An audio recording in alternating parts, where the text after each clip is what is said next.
It was the worst place I ever been. You would sit at this table and eat with the people out in the restaurant out in John, and eat with them. And when it got dark, they put the pajamas on and ate with the enemy. You been sitting there eating with them all the time. That's the way it was in Vietnam.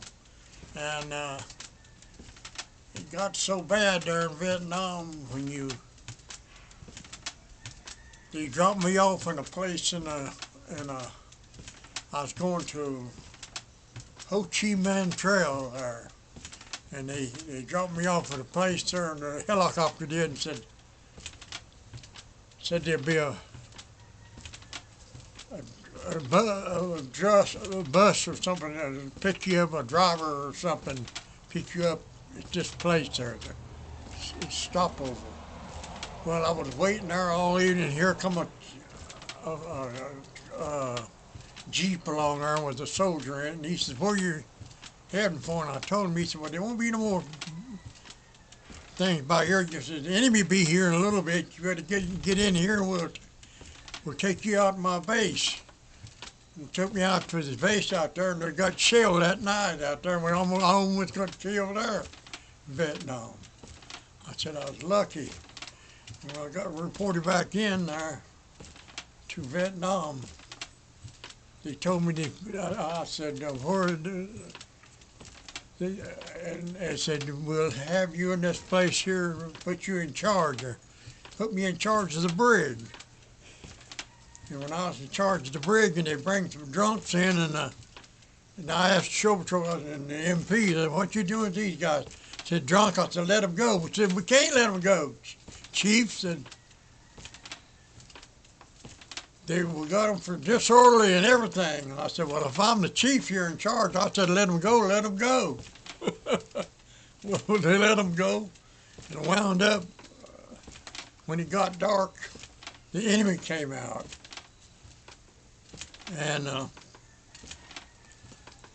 that trail there, they told me, he said, "Now listen," said, "Chief,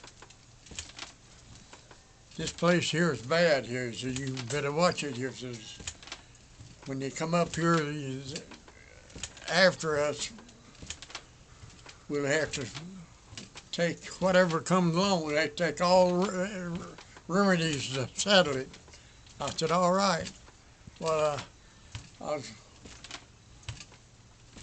I got so sick of Vietnam. I had to, because I found out that even you sit there and eat with the people in the little restaurants they had there, and then night when they put their pajamas on, they were the enemy, and you've been sitting there drinking and eating with them and having fun.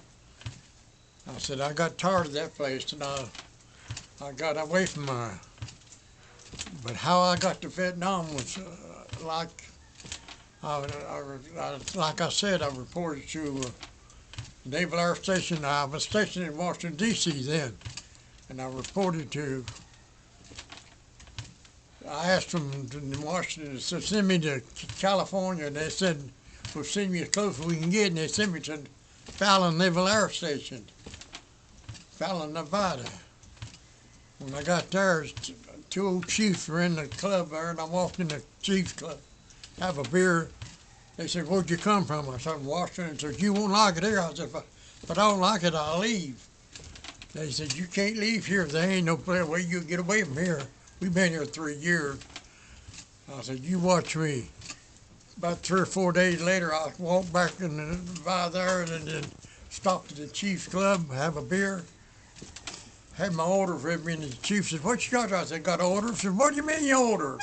I said, "Well, I volunteered for Vietnam." He said, "Oh, me, you won't like that." I said, "Oh, if I don't like it, I'll leave too." Well, that's the way it was. When I got to Vietnam, the first day I was there, I reported in, and they put me in charge of the brig. And I was the chief in charge of the brig, and I let everybody go, and they finally relieved me of that duty. I didn't last long. That's about it.